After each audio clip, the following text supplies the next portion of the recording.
आजकल के जो हमारे छात्र हैं वो टेररिस्ट हो गए हैं, हमारे जर्नलिस्ट हैं वो टेररिस्ट हो गए हैं, उनके खिलाफ यूएपीए ये चीजें लग रही हैं ना।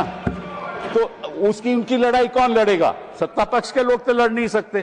तो जो अचंभे की बात यह है कि ये वंदे मातरम की बात करते हैं जब हमें वंदे मातरम की बात करनी चाहिए। वंदे मातरम तो हमें चिल्लाना चाहिए ना। इनका क्या हक है? ये तो अत्याचार रोज करते हैं, जनता के ऊपर रोज करते हैं ये अत्याचार। इनका क्या हक है? कि जो वंदे मातरम है ये मातृभूमि की रक्षा के लिए भी है, लेकिन अत्याचार के खिलाफ ये हमारा हक भी है। हमारा मानव अधिकार है कि जहां जहां अत्याचार होगा हम उसके प्रति प्रोटेस्ट करेंगे। 2 मिनट।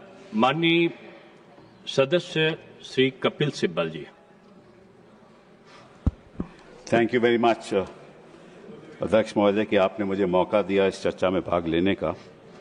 बहुत कुछ बातें सदन में ऑलरेडी कही जा चुकी हैं तो मैं दोहराऊंगा नहीं, कुछ चंद बातें आपके सामने रखूंगा। पहली तो बात यह है कि जो वंदे मातरम का हिस्टोरिकल कॉन्टेक्स्ट है उसको हमें समझने की जरूरत है। आनंद मठ लिखा क्यों गया था और इसके पीछे जो कॉन्टेक्स्ट है वो ये है कि 1770 में बंगाल में फैमिन हुआ, और जब फैमिन हुआ 1770 में तो निश्चित रूप से जो खाद्यान्न था वो किसानों के लिए उनको मिलना चाहिए था, लेकिन वो मिला नहीं। और जो कॉलोनियल सरकार थी उन्होंने वो खाद्यान्न खुद अपने ट्रूप्स के लिए भेज दिया, और जो होर्डर्स थे वो अपनी खाद्यान्न को होर्ड करने लगे, प्राइसेस बढ़ गई, तो 10 million people in Bengal died in the famine. That is the context in which Anand Math was written.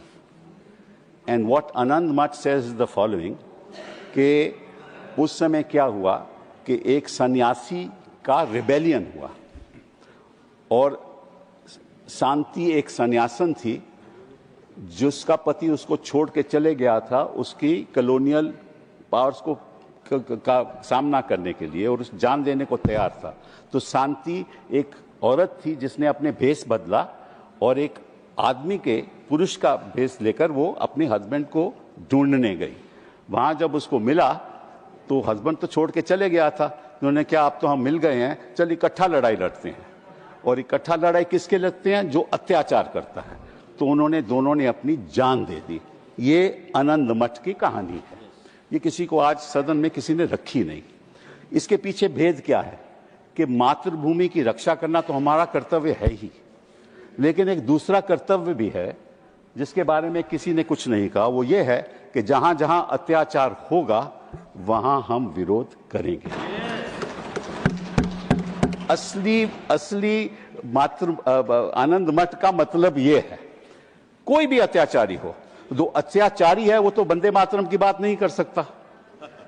जिसके खिलाफ अत्याचार हो वही वंदे मातरम की बात करेगा। सही है, बात तो यही है ना। ठीक है ना, चाहे वो कहीं भी हो। और मैं आपको एक और बात बताऊं, बड़ी इंटरेस्टिंग बात है कि एक अंग्रेज था हेनरी क्रेक, 1937 में उसने ये बोला, जो हमारे स्वतंत्र सेनानी थे उनके बारे में ये बोला, बोले Vande Mataram has been literally the war cry of the terrorists. क्या मतलब था कि जो वहां लड़ाई लड़ रहे थे कॉलोनियल पावर के खिलाफ, उनको टेररिस्ट बुलाया गया। क्यों बुलाया गया? क्योंकि अपने हकों के लिए लड़ रहे थे, इसीलिए बुलाया गया ना। तो आजकल के जो हमारे छात्र हैं वो टेररिस्ट हो गए हैं, हमारे जर्नलिस्ट हैं वो टेररिस्ट हो गए हैं, उनके खिलाफ यूएपीए ये चीजें लग रही हैं ना। तो उसकी उनकी लड़ाई कौन लड़ेगा? सत्ता पक्ष के लोग तो लड़ नहीं सकते।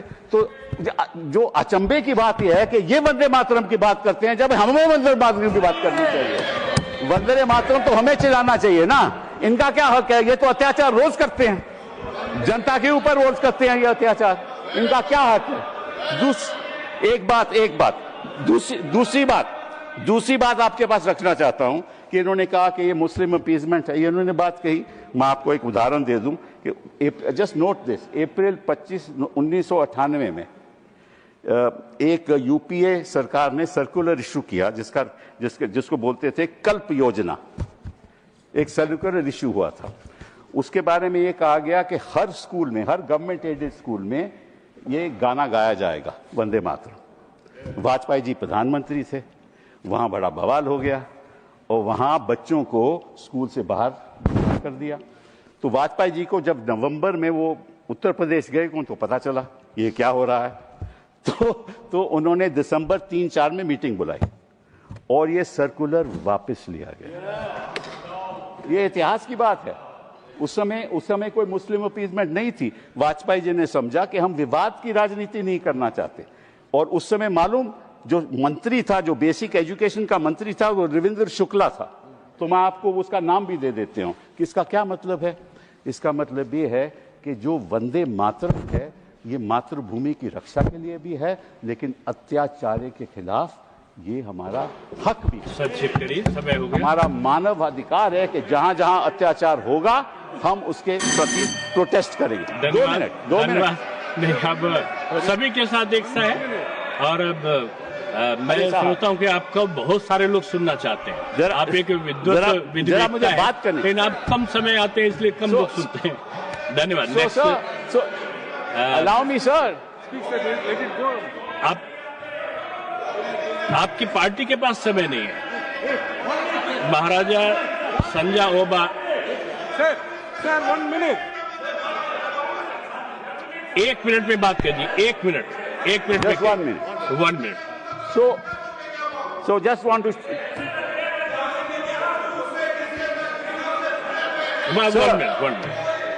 सर, दो छोटी सी बातें आपके सामने रखूंगा। 2 छोटी सी बातें। जब ये बात रविंद्रनाथ टैगोर को बताई गई कि भाई इसमें बड़ी बात हो जाएगा, तो रविंद्रनाथ टैगोर जी ने क्या कहा ये मैं आपको बताता हूं। To me the spirit of tenderness and devotion expressed in the first portion, the emphasis to give to the beautiful and beneficent aspects of our motherland made a special appeal, so much so that I found no difficulty in dissociating it from the rest of the poem. And this was endorsed by Gandhi ji. This was endorsed by Gandhi ji. This was endorsed by Gandhi ji.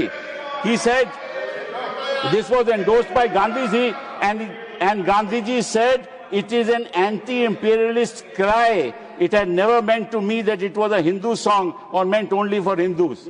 This is what Gandhi ji said. And he said, these are evil days that have come in this country. So the point is, sir, the point is just one sentence, sir.